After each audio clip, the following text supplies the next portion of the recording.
kasi may mungkahi na magkaroon ng regulasyon sa content ng social media. In fact, yun nga, sinasabi, baka we can create a parang Digital Council of the Philippines. Imungkahi ni Representative Geraldine Roman na kailangan magparehistro yung mga social media influencers, mga vloggers. So yung paglikha ng parang konseho nga, no? Digital Council of the Philippines. So offhand, ano po ang saloobin nyo dito?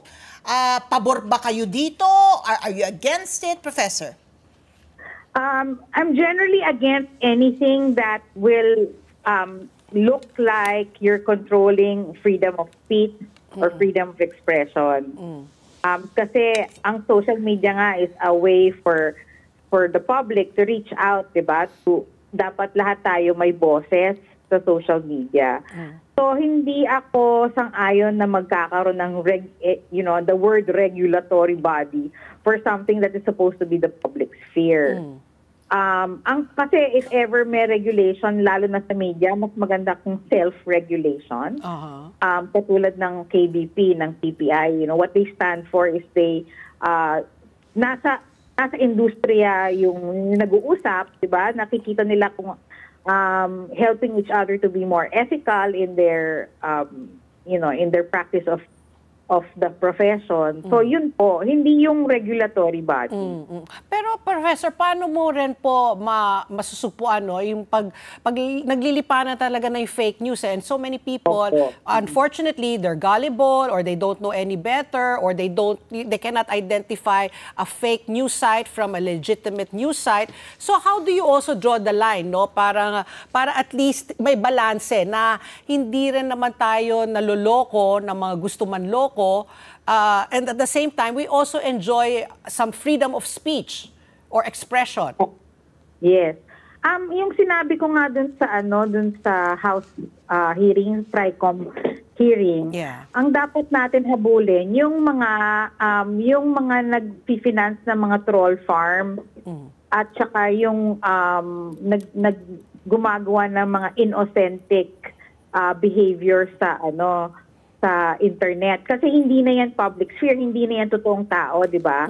Gumagamit ka na ng AI, gumagamit ka na ng trolls para i-manipulate yung public opinion. So, iba na yon. Hindi na yon free speech. Di ba? Mali siya na yon kasi. Dapat yun yung hinahabol. Hindi yung karaniwang taong may opinion, di ba? Kasi dapat pwede tayong without fear to give our opinion.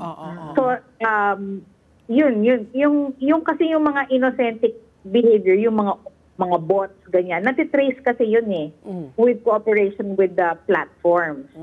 So yun dapat yung habulin natin. Pag nahuli sila at talagang meron tayong mga penalty sa kanila, hindi yung parang sige, nahuli mo sila, tapos nun, wala na, di ba?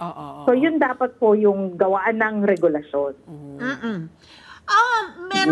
May pananawang Commission on Human Rights na maganda daw itong nangyayaring usapin ngayon, lalo na dito sa hearing ng TRICOM, sapagkat nagkakaroon ng pagkakataon na let's define yung ethical standards din in the digital space. In as much as nabanggit mo nga, yung traditional media, in broadcast media, yung tri-media na print, TV, radio, pati film, meron tayong self-regulating, although MTRCB is rating. Ratings lang. Diba? KBP, self-regulation, pero hindi naman lahat ng networks ay member ng KBP. So kung hindi ka member, hindi ka kasama sa sanctions. Hindi ka rin kasama sa sanctions, hindi ba? So ngayon, it's really a balance, yung safeguards mo rin, kasi hindi mo rin mapagkakaila, Professor, na merong harmful content na merong linalabas. Hindi lahat ng content creator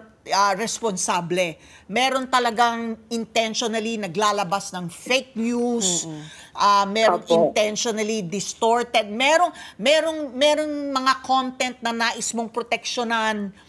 Hindi lamang, lalo na yung mga yung mga anak mo na although adult na, gusto mo pa ring proteksyonan, or violence, suicide, yung mga harmful content that's really out there, no? na ito yung pagkakataon na let's set the parameters din, na yung ethical standards din. What do you think po? Well, magandang magkaroon ng ethics guide para alam ng mga tao kung ano yung mali, ano yung tama.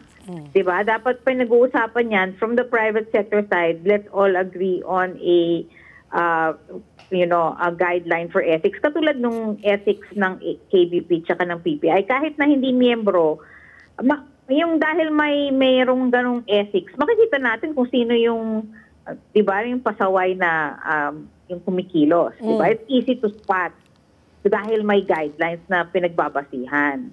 So, yun sang-ayon ako doon na sana meron tayong ethics na tinitignan rin ng mga content creators na ito dapat hindi tayo, this is for the good of society. So, dapat nag-adhere kayo dito. Without it coming from government.